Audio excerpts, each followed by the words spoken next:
Hello students, कैसे हो? सब बढ़िया? ओके। तो बात हम लोग कर रहे हैं बायोमोलिक्यूल के बारे में। चलिए बात को आगे बढ़ाते हैं बायोमोलिक्यूल में, क्योंकि वो बात ही क्या जो आगे न बढ़े। चर्चा अपने कर रहे हैं बायोमोलिक्यूल की। ओके। और बायोमोलिक्यूल के अंदर अपना लेक्चर नंबर आज है 143। देखो, हाँ जी, देखो बच्चों, बायोमोलिक्यूल में लास्ट हमने बात की थी डीएनए के बारे में कि साहब डीएनए जो है उस डीएनए के अंदर किस तरीके से उसकी डबल हेलिक्स स्ट्रक्चर होती है। हमने कहा था कि डीएनए जो है उसमें 2 चेन होती है और दोनों चेन इस तरीके से घूमती हुई आगे बढ़ती है, इसको बोलते हैं डबल हेलिक्स मॉडल। उसके बाद में हमने बात किया था चाग्राफ के नियम की कि चाग्राफ बोलता है कि साहब डीएनए के अंदर प्यूरिन की मात्रा पिरिमिडिन के बराबर होती है तथा 80/cg का अनुपात नियत रहता है। ये चाग्राफ का नियम था। अब बच्चों हम थोड़ी सी बात यहाँ पे आरएनए के बारे में और कर लेते हैं। आरएनए बच्चों, आरएनए जो है इसका टोटल अगर आप देखो, इसका पूरा नाम होता है राइबो। बच्चों आरएनए में यहां पे है ribose nucleic acid. Nucleic acid, वही बात, आरएनए का निर्माण भी किससे होगा? आरएनए की जो इकाई है बच्चों, इसकी इकाई भी क्या होती है? न्यूक्लियोटाइड ही होती है। आरएनए की इकाई भी क्या होती है? न्यूक्लियोटाइड होती है। और न्यूक्लियोटाइड में यहाँ पे क्या होता है? वही 3 घटक पाए जाते हैं आरएनए के अंदर भी। 3 घटक कौन से भाई? नंबर 1 यहाँ पे होता है पेंटोज सुगर। नंबर 2 बच्चों यहाँ पे क्या होगा? वही नाइट्रोजन बेस। और नंबर 3 यहाँ पे क्या होगा? फॉस्फेट समूह। अर्थात आरएनए जो है, आरएनए का निर्माण भी न्यूक्लियोटाइड से होता है। अनेक न्यूक्लियोटाइड मिलके आरएनए बनाते हैं। आरएनए का जो न्यूक्लियोटाइड है उसमें भी 3 घटक है। पेंटोज शर्करा, आरएनए में जो पेंटोज शर्करा पाई जाती है ये पाई जाती है राइबोज, राइबोज सुगर। जबकि डीएनए में कौन सी होती है? डीऑक्सीराइबोज। नाइट्रोजन बेस यहाँ पर वही 2 प्रकार के हैं। एक तो यहाँ पे होता है आपके प्यूरिन, और एक बच्चों यहाँ पे क्या होगा? पिरिमिडिन। प्यूरिन में होता है एडेनिन और ग्वानिन, जबकि पिरिमिडिन में क्या होगा? साइटोसिन, और थाइमिन की जगह यहाँ पे होगा यूरेसिल। फॉस्फेट समूह यहाँ पे होता ही है, कोई दिक्कत ही नहीं है। तो बच्चों मैं कह सकता हूं कि यहाँ पर ए का मतलब क्या है? एडेनिन। और जी का मतलब क्या है? ग्वानिन है। सी का मतलब क्या होगा? साइटोसिन। और यू का मतलब बच्चों यहाँ पर क्या होगा? यूरेसिल। ये सीन है इस आरएनए में नाइट्रोजन क्षार का। ये बच्चों क्या होते हैं? प्यूरिन। और ये क्या होते हैं? पिरिमिडिन। संरचना की बात देखें तो देखो बच्चों, यहाँ पर ये हो गई राइबोज शर्करा। ये पेंटोज शर्करा कौन सी है? राइबोज शर्करा है।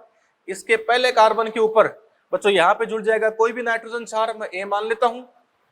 फिर इसका जो यहाँ 5वां कार्बन है बच्चों, वहां पे क्या जुड़ता है? फॉस्फेट समूह।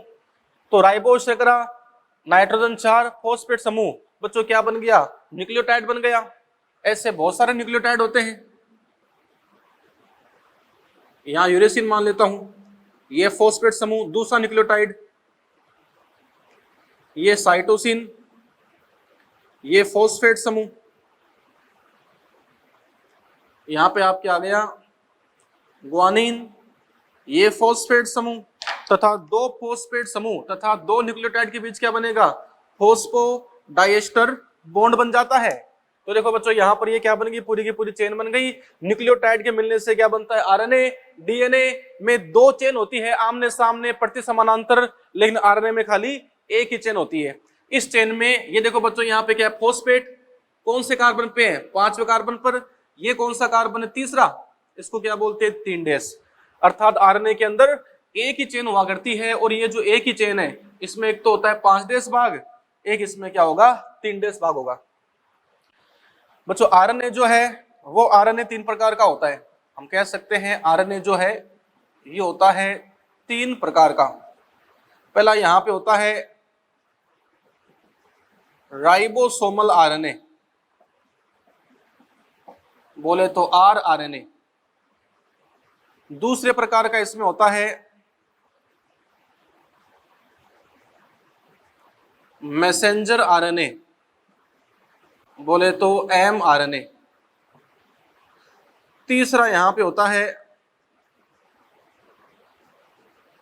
ट्रांसफर आरएनए, बोले तो टीआरएनए।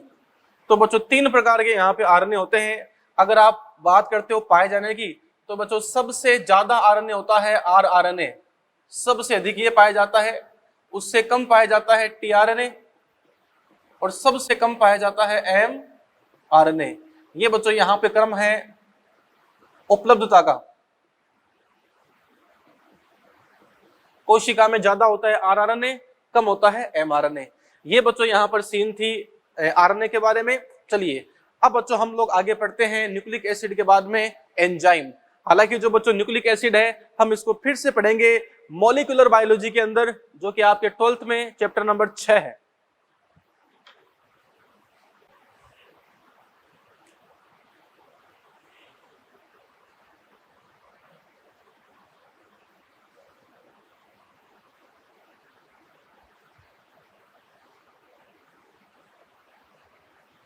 आरएनए 3 प्रकार का है, राइबोसोमल, ट्रांसफर मतलब स्थानांतरित आरएनए, मैसेंजर मतलब संदेशवाहक आरएनए। बच्चों एनसीईआरटी किताब साथ साथ पढ़ते रहिए। चलिए मामला करते हैं शुरू। और बच्चों आज हम लोग अपना चैप्टर इसमें टॉपिक शुरू करते हैं एंजाइम।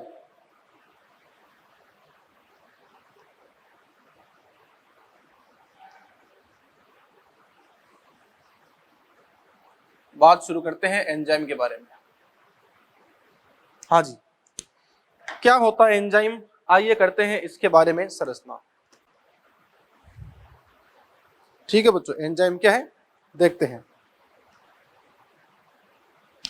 एंजाइम हम लोग बच्चों यहां शुरू करने जा रहे हैं।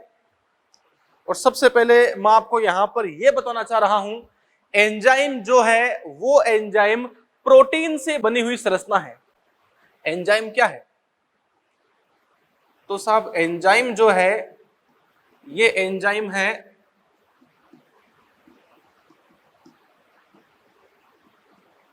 प्रोटीन द्वारा निर्मित संरचना। बच्चों एंजाइम क्या है? प्रोटीन के द्वारा बनी हुई संरचना है।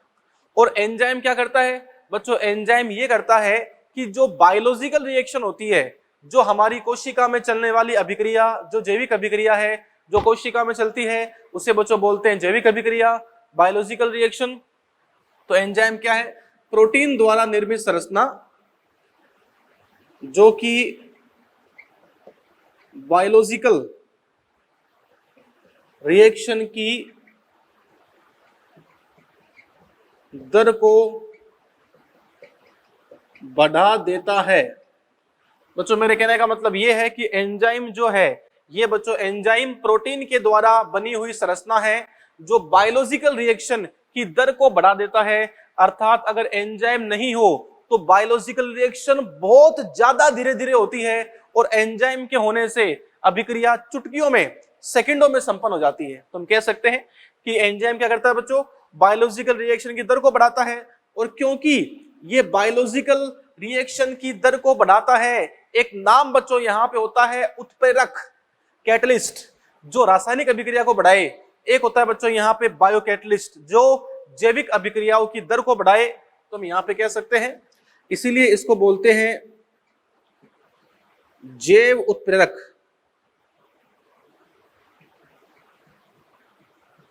ये बच्चों क्या है? जैव उत्प्रेरक है, ये बायो कैटलिस्ट है। तो हम कह सकते हैं कि एंजाइम जो है वो बच्चों एंजाइम बायो कैटलिस्ट है, जैव उत्प्रेरक है। उत्प्रेरक का मतलब क्या होता है? उत्प्रेरक का मतलब होता है जो अभिक्रिया को तेज कर दे, वो उत्प्रेरक है। और जो बायोलॉजिकल रिएक्शन को तेज कर दे वो जैव उत्प्रेरक है, वो बायोकैटलिस्ट है। ठीक है बच्चों, ये यहाँ पर एंजाइम है। तो एंजाइम बच्चों एक प्रोटीन के द्वारा बनी हुई संरचना है जिसका काम है बायोलॉजिकल रिएक्शन को तेज कर देना। आगे बात करें बच्चों, एंजाइम के अंदर दो नाम है, एक तो बच्चों यहां पर होता है एन और एक यहां पे क्या होगा, जाइम। एन का मतलब होता है इन का मतलब अंदर, और जो बच्चों जाइम है, जाइम का मतलब हुआ करता है यीस्ट। जाइम का मतलब क्या है, यीस्ट। अर्थात एंजाइम का मतलब होता है यीस्ट के अंदर पाई जाने वाली संरचना, यीस्ट के अंदर पाया जाने वाला पदार्थ। क्योंकि बच्चों एंजाइम की खोज सबसे पहले यीस्ट में ही की गई थी, इसीलिए इसका नाम दिया गया एंजाइम। तुम कह सकते हैं कि एंजाइम की जो खोज है ये यीस्ट में हुई थी, और एंजाइम की खोज किसने की थी, बुकनर ने एंजाइम को खोजा, और एंजाइम का नाम था जाइमेज।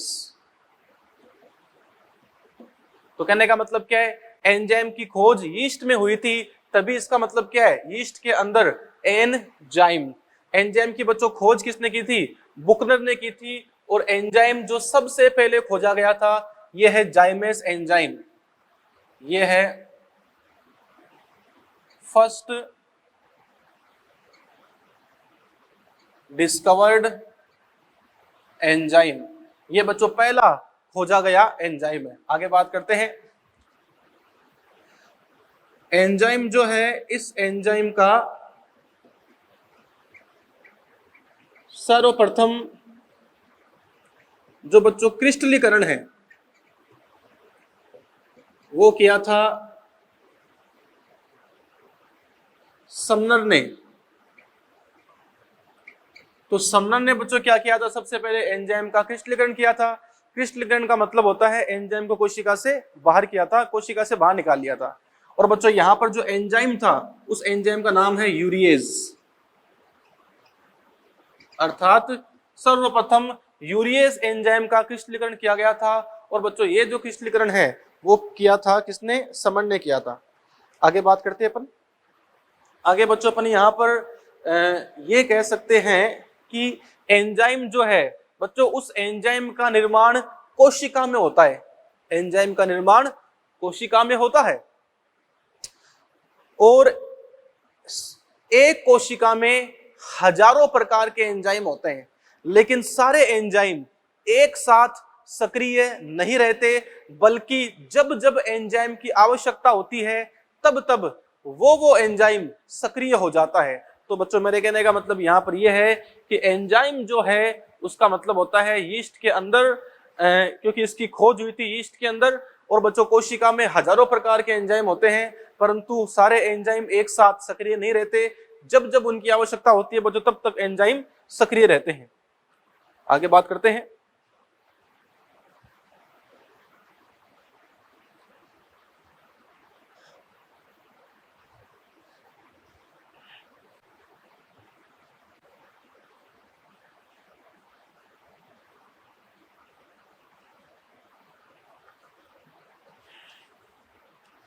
बच्चों एंजाइम जो है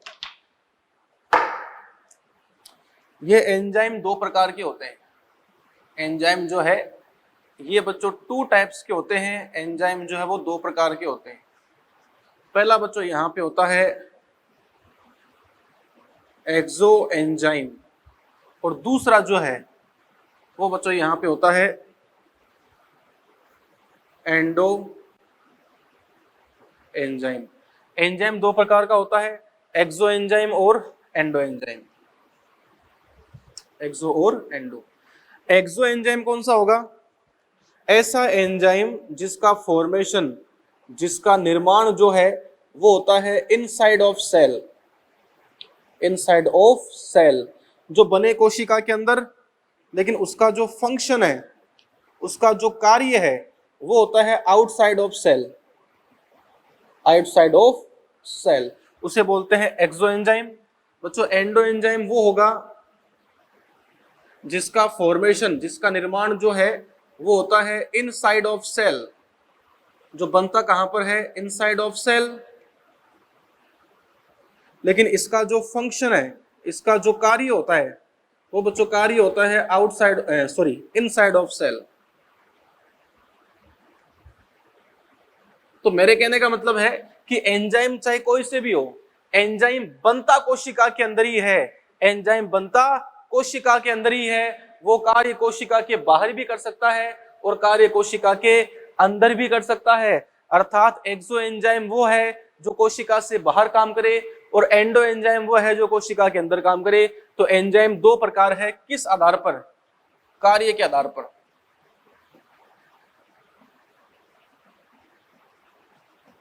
अर्थात कार्य के आधार पर एंजाइम दो प्रकार के होते हैं, एक्सो और एंडो। चलिए एग्जाम्पल से बात करते हैं। जैसे एक्सो एंजाइम बच्चों आप यहां पे ले सकते हो, जैसे कीट भक्षी पादप होते हैं, कीट भक्षी पादपों के पाचक एंजाइम। हाँ बच्चों, बात को समझने का प्रयास करो।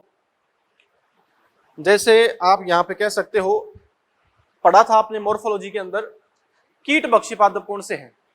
जैसे मान लो बच्चों, कीट है वो पादप की पत्ती पर पड़ जाता है, फिर कुछ पादप में दूसरी पत्ती उस कीट को मार देती है। अब ये पत्ती क्या करती है, ये पत्ती बाहर पाचक एंजाइम छोड़ती है, जिससे इस कीट का पाचन हो जाएगा। तो बच्चों एंजाइम बना कहां पर, कोशिका के अंदर, लेकिन वो कोशिका से बाहर आ रहा है और इस कीट का पाचन कर रहा है। तो ये बच्चों यहाँ पर कौन सा एंजाइम है, ये एक्सो एंजाइम ही है जो कोशिका से बाहर आके उसका पाचन कर देता है। इसके अलावा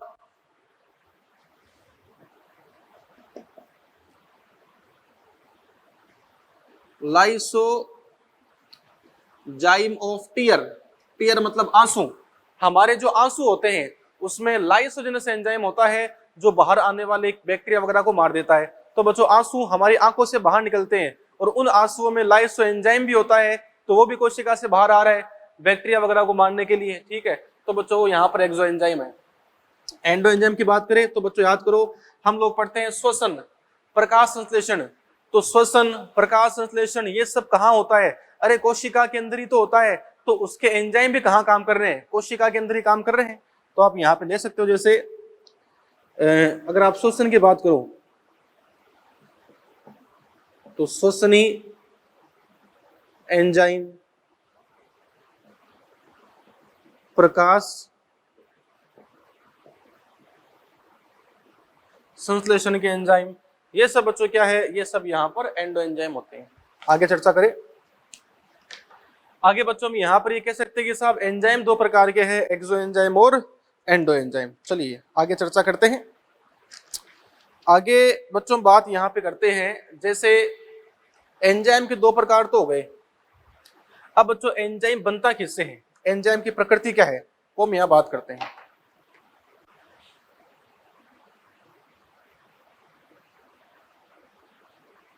एंजाइम की प्रकृति।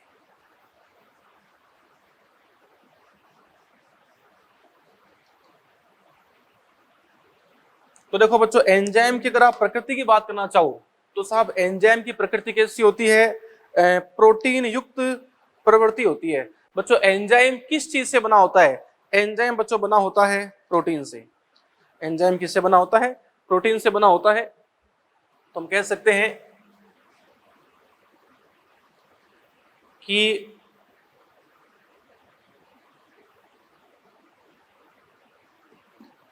अधिकांश एंजाइम्स प्रोटीन से बने होते हैं। बच्चों सभी एंजाइम प्रोटीन से नहीं बनते, सभी एंजाइम प्रोटीन से नहीं बनते, लगभग सभी एंजाइम प्रोटीन से बनते हैं, सभी नहीं लगभग सभी, अर्थात अधिकांश एंजाइम जो वो प्रोटीन से बनते हैं। और एंजाइम जिस प्रोटीन से बनते हैं वो बच्चों प्रोटीन कौन सी होती है, ये होती है 3 डिग्री प्रोटीन, जिसे आप लोग कह सकते हो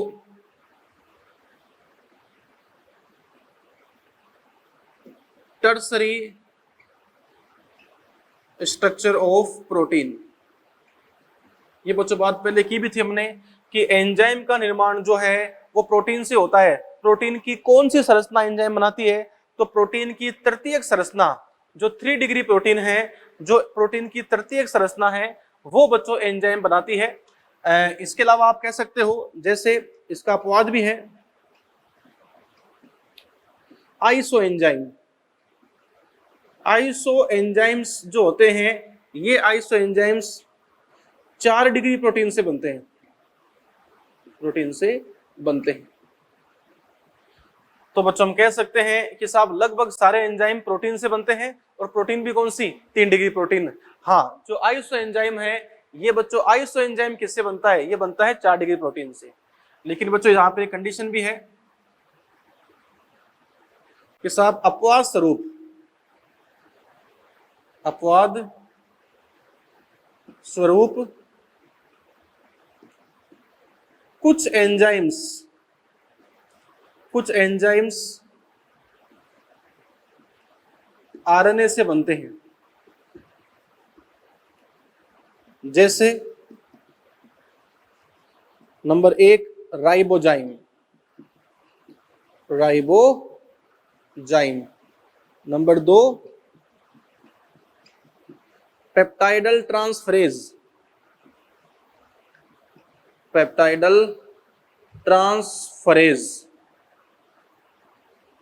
नंबर 3 आप यहां पे ले सकते हो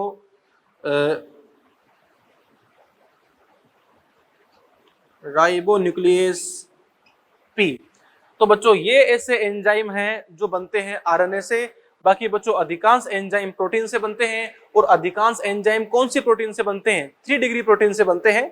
तृतीयक संरचना जो है प्रोटीन की, वो एंजाइम बनाती है। क्योंकि बच्चों बात हमने की थी कि एंजाइम जो है, अगर वो एंजाइम अपनी तृतीयक संरचना में है, तो तृतीयक संरचना का जो प्रोटीन होता है, जो प्रोटीन अपनी तृतीयक संरचना में होती है, वो इतनी स्थायी हो जाती है कि अब वो एंजाइम के रूप में अपना काम करना शुरू कर देती है। तो हम यहाँ पे कह सकते हैं कि एंजाइम की प्रकृति, अधिकांश एंजाइम प्रोटीन से बनते हैं। कौन से प्रोटीन से? तृतीयक संरचना वाली प्रोटीन से बनते हैं। अपवाद स्वरूप आइसो एंजाइम प्रोटीन की चतुर्थ संरचना से बनते हैं। कुछ एंजाइम अपवाद स्वरूप किससे बनते हैं? आरएनए से बनते हैं, जैसे राइबोजाइम, पेप्टाइडल ट्रांसफरेज और राइबोन्यूक्लियेज पी। ये बच्चों यहाँ पे कंडीशन है।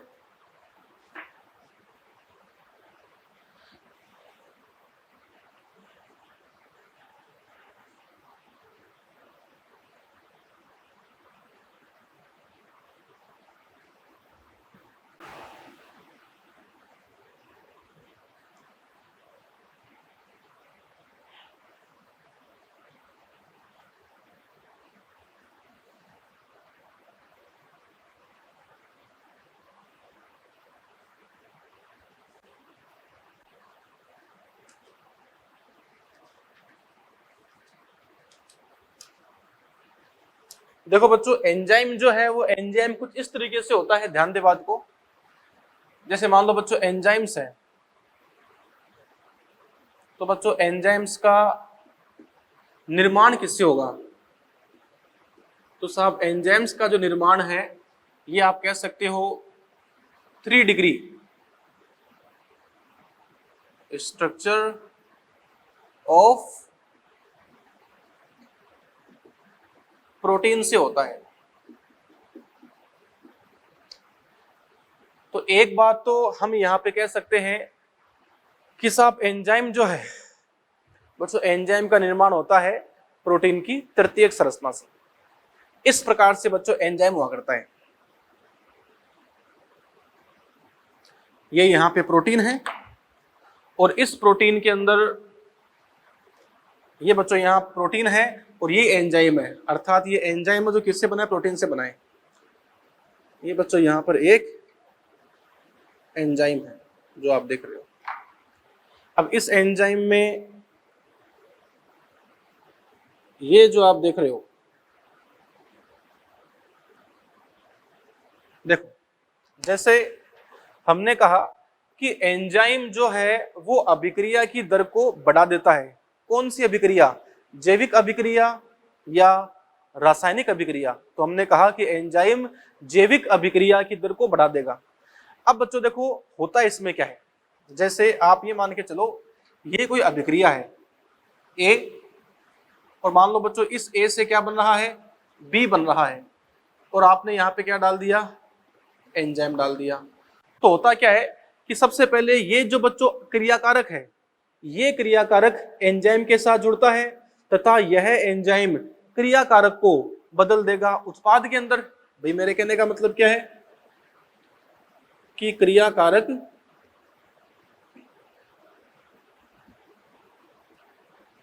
एंजाइम के साथ जुड़कर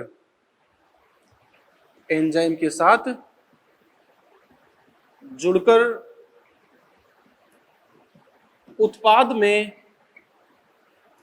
बदल जाता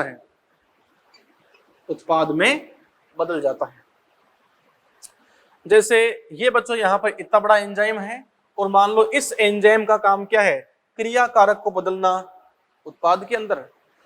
तो बच्चों प्रोसेस तो वही है, मतलब क्रियाकारक क्या करेगा, सबसे पहले क्रियाकारक जो है वो बच्चों जुड़ जाएगा एंजाइम के साथ में, और फिर ये क्रियाकारक जब एंजाइम से जुड़ जाएगा तो एंजाइम क्रियाकारक को पकड़कर उसको बदल देगा किसके अंदर, उत्पाद के अंदर। लेकिन क्रियाकारक एंजाइम से जुड़े तो कहां जुड़े, तो बच्चों याद रखना कुछ विशेष स्थान होती है, क्रियाकारक को बच्चों बोलते हैं सबस्ट्रेट,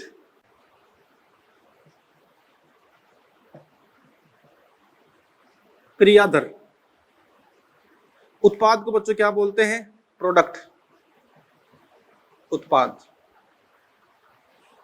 तो क्रियाकारक एंजाइम में हर कहीं नहीं जुड़ता, बल्कि कुछ विशेष स्थान ऐसे होते हैं जहां पर क्रियाकारक जुड़ता है और बदल जाता है पी उत्पाद में। सबस्ट्रेट जुड़ता है एंजाइम से, बदल जाएगा उत्पाद में, सबस्ट्रेट जुड़ेगा एंजाइम से, बदल जाएगा उत्पाद में, सबस्ट्रेट जुड़ेगा एंजाइम से, बदल जाएगा उत्पाद में। तो मेरे कहने का मतलब यह है कि क्रियाकारक एंजाइम पर कुछ विशेष स्थान से जुड़ता है जिससे वो उत्पाद के अंदर बदल जाता है। एंजाइम में, एंजाइम के भीतर वो स्थान जहां क्रियाकारक जुड़कर उत्पाद में बदल जाए उस स्थान को बोलते हैं एक्टिव साइट। उस बच्चों स्थान को क्या बोलते हैं, एक्टिव साइट। तो साहब ये यहां पर एक्टिव साइट है, एक्टिव साइट बोले तो सक्रिय स्थल। तो मेरे कहने का मतलब क्या है कि बच्चों सक्रिय स्थल क्या होते हैं, एंजाइम में, एंजाइम के भीतर वो स्थान जहां पर क्रियाकारक जुड़े। क्रियाकारक एंजाइम में हर जगह नहीं जुड़ता, बल्कि बच्चों क्रियाकारक तो एंजाइम में विशेष स्थान पर ही जुड़ता है जहां वो उत्पाद के अंदर बदले जा सकते हैं। तो अपन यहां पे कह सकते हैं इस प्रकार से,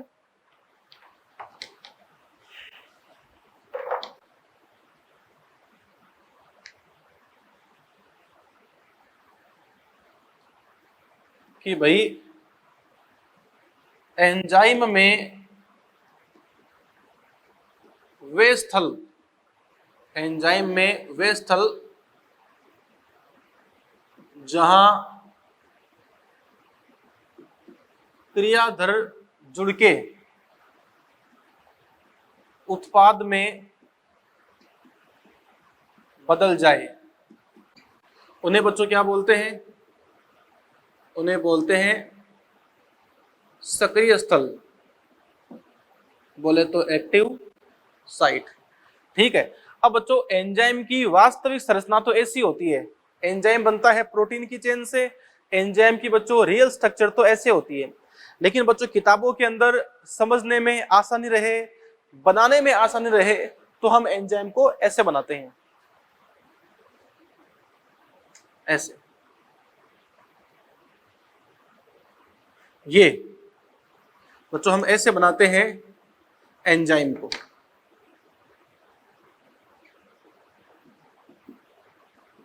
ये क्या है बच्चों, यहां पर एंजाइम है। और एंजाइम में ये जो आप देख रहे हो,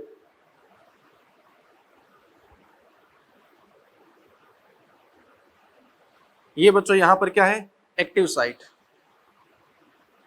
ये यहां पे एक्टिव साइट है। ठीक है। अब बच्चों देखो यहां पर जैसे 1 2 3 4, 4 एक्टिव साइट है। मतलब ये एंजाइम एक बार में 4 क्रियाकारक को 4 उत्पाद में बदल सकता है।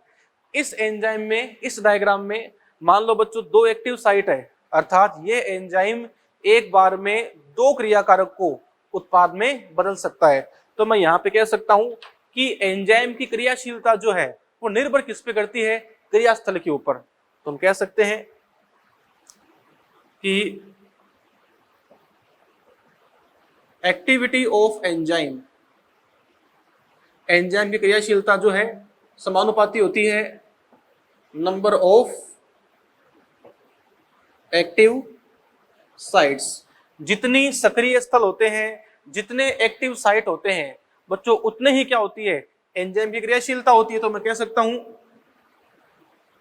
कि सक्रिय स्थल जो एक्टिव साइट है, अगर सक्रिय स्थलों की संख्या बढ़ती है, अगर सक्रिय स्थलों की संख्या बढ़ती है तो एंजाइमों की जो क्रियाशीलता होती है वो क्रियाशीलता भी बढ़ती है। इसीलिए मैंने लिखा है एक्टिविटी ऑफ एंजाइम समानुपाती नंबर ऑफ एक्टिव साइट। हाँ बच्चों, ये बात समझ गए आप। सक्रिय स्थल क्या होते हैं, एंजाइम में वे स्थान जहां क्रियाकारक जुड़ के उत्पाद में बदले उसे बोलते हैं सक्रिय स्थल।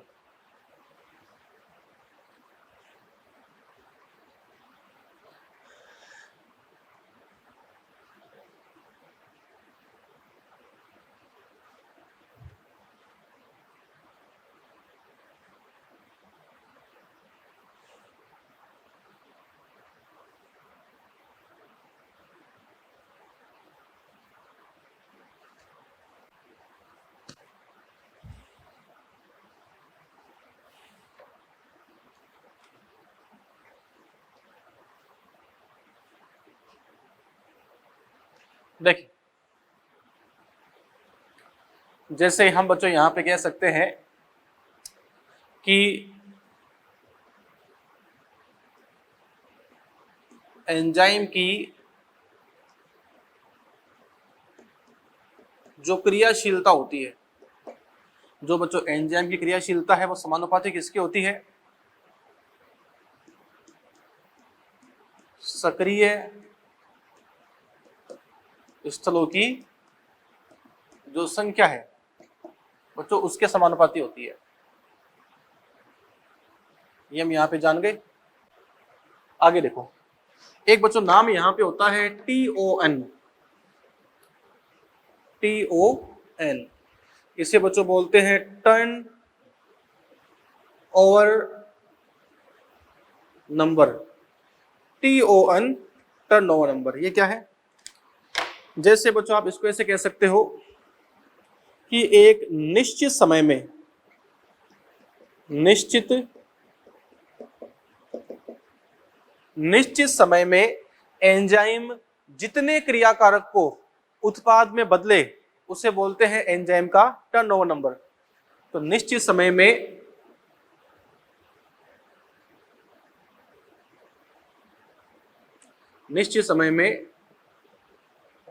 एंजाइम जितने क्रियाकारकों को उत्पाद में बदलता है, उत्पाद में निश्चित समय में एंजाइम जितने क्रियाकारकों को उत्पाद में बदलता है उसे एंजाइम का टर्नओवर नंबर कहा जाता है। जैसे मान लो बच्चों आपके पास ये एंजाइम है, एक बच्चों आपके पास में मान लेता हूं मैं ये एंजाइम है, एक बच्चों ये एंजाइम है। तो देखो बच्चों इस एंजाइम के अंदर मान लो एक्टिव साइट 1 है बच्चों, यहां पर 2 एक्टिव साइट है, और मान लो बच्चों यहां पर 3 एक्टिव साइट है। तो अगर इस एंजाइम के अंदर 1 एक्टिव साइट है तो बच्चों ये एंजाइम एक बार में एक क्रियाकारक को ही उत्पाद के अंदर बदल सकता है, अर्थात इसमें एक्टिव साइट ही एक है। इस एंजाइम के अंदर दो एक्टिव साइट है, मतलब ये एंजाइम एक बार में दो क्रियाकारक को उत्पाद में बदल सकता है। इसके अंदर दो टर्नओवर नंबर है। ये एंजाइम में 3 सक्रिय स्थल है, अर्थात यह एंजाइम एक बार में 3 क्रियाकारकों को उत्पाद के अंदर बदल सकता है। तो बच्चों हम कह सकते हैं कि एंजाइम एक बार में कितने क्रियाकारकों को उत्पाद में बदल सकता है, उसे बोलते हैं एंजाइम का टर्नओवर नंबर, और ये निर्भर करता है एंजाइम में कितनी एक्टिव साइट है। तो हम यहां पे कह सकते हैं TON ऑफ एंजाइम, एंजाइम का टर्नओवर नंबर समानुपाती किसके हो गया, एक्टिव साइट। बच्चों जितनी एंजाइम के अंदर एक्टिव साइट होगी उतना ही उस एंजाइम का टर्नओवर नंबर होगा। जैसे हम कह सकते हैं कि बच्चों मैक्सिमम जो टर्नओवर नंबर है वो होता है कार्बोनिक एनहाइड्रेस एंजाइम का। ये बच्चों काफी इंपॉर्टेंट है, वेरी इंपॉर्टेंट है कि कार्बोनिक एनहाइड्रेस जो है, जो हमारी आरबीसी में होता है, इस कार्बोनिक एनहाइड्रेस का TON सबसे ज्यादा होता है। ये होता है 6 लाख पर सेकंड, अर्थात ये कार्बोनिक एनहाइड्रेस एक सेकंड में 6 लाख अणुओं को उत्पाद के अंदर बदल सकता है। अगर आप मिनट के हिसाब से देखो तो बच्चों कितना हो गया, 360 लाख, या आप कह सकते हो 36 मिलियन, 36 मिलियन पर मिनट।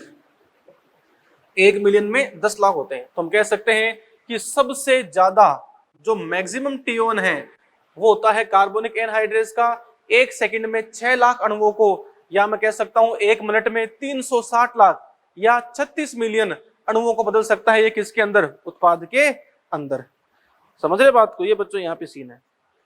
ऐसे ही जो लाइसोजाइम है बच्चों, लाइसोजाइम एंजाइम का होता है टर्नओवर नंबर 36 मॉलिक्यूल पर सेकंड।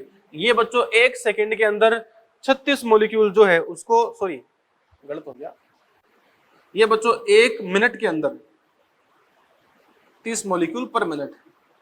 ये 1 मिनट में 30 अणुओं को, एक बच्चों होता है एटीपेज, ये ऐसा एंजाइम है जो 24 अणुओं को बदल सकता है 1 मिनट में उत्पाद के अंदर। तो देखो बच्चों ये ज्यादा इंपॉर्टेंट नहीं है, ये बच्चों एनसीईआरटी बेस्ड है।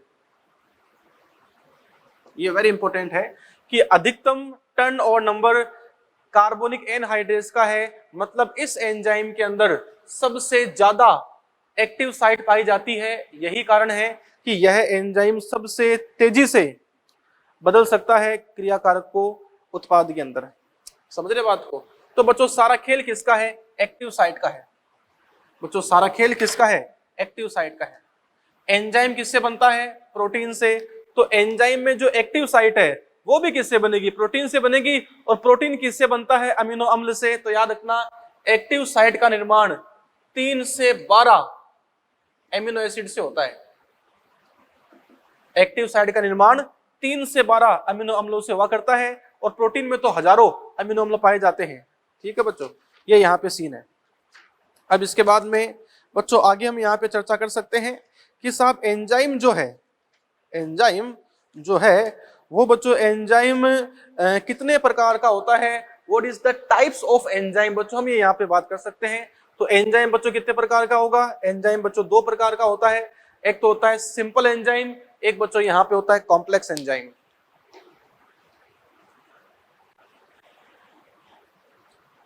ये बच्चों बहुत तरीके से हम यहाँ बात कर रहे हैं एंजाइम की, आप पूरा ध्यान दो। एनसीईआरटी पूरी कवर कर रहे हैं। इसके अलावा एनसीईआरटी की हर लाइन को हम हाई अप्रोच तक लेके जा रहे हैं। उस लाइन से कितना मुश्किल क्वेश्चन बन सकता है, हम वहां तक की बात यहां पे कर रहे हैं। आप जुड़े रहिए। एंजाइम एंजाइम एंजाइम, देखो जैसे प्यारे बच्चों एंजाइम जो हुआ करता है बच्चों ये एंजाइम दो प्रकार का होता है। एक तो होता है सिंपल एंजाइम, और एक बच्चों यहां पे होता है कॉन्जुगेटेड या कॉम्प्लेक्स एंजाइम। देखो बड़ा सिंपल है, एंजाइम दो प्रकार का है। वो एंजाइम जो सिर्फ और सिर्फ प्रोटीन से बनता है उसको बच्चों बोलते हैं सिंपल एंजाइम, और वह एंजाइम जो प्रोटीन के अलावा कुछ और से भी बनता है उसको बोलते हैं कॉम्प्लेक्स एंजाइम। दोबारा सुनिए, अगर कोई एंजाइम पूरा का पूरा प्रोटीन से बना है तो बच्चों वो होता है सिंपल एंजाइम, तथा ऐसा एंजाइम जिसमें प्रोटीन के साथ साथ कुछ अप्रोटीन भाग भी होता है। 99% प्रोटीन से बनेगा लेकिन 1% भाग उसमें प्रोटीन के अलावा कुछ और भी हो सकता है, उसे बच्चों क्या बोलते हैं? उसे बोलते हैं कॉम्प्लेक्स प्रोटीन, कॉम्प्लेक्स एंजाइम, उसे बोलते हैं कॉन्जुगेटेड एंजाइम। ठीक है, हम यहां पे कह सकते हैं सिंपल एंजाइम कौन सा होगा? ऐसा एंजाइम जो पूर्णतः प्रोटीन युक्त हो, जो पूरा प्रोटीन से बने। और जो कॉन्जुगेटेड एंजाइम है कौन सा होगा? जो 99% protein plus 1% non protein part से बने, उसे बच्चों क्या बोलते हैं? उसे बोलते हैं कॉम्प्लेक्स एंजाइम, उसे बच्चों बोलते हैं कॉन्जुगेटेड एंजाइम। तो बच्चों आज हमने बात की है इस एंजाइम के बारे में, चर्चा आगे चलती रहेगी। हम यहां पढ़ रहे हैं एंजाइम कुछ नहीं है, प्रोटीन से बना हुआ पदार्थ है। प्रोटीन से बना हुआ पदार्थ है जो क्रियाकारक से जुड़कर उसको जल्दी से उत्पाद के अंदर बदल देता है। एंजाइम किस चीज से बनता है? प्रोटीन से बनता है। एंजाइम के अंदर वो स्थान जहां पर सबस्ट्रेट जुड़ता है, क्रियाकारक जुड़ता है और उत्पाद के अंदर बदल जाता है, उससे बच्चों हम लोग बोलते हैं क्रियास्थल या सक्रिय स्थल या एक्टिव साइट।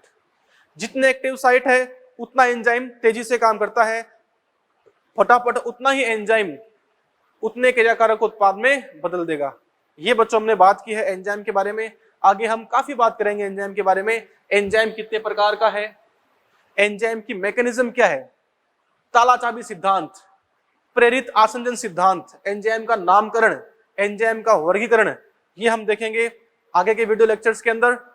Thank you.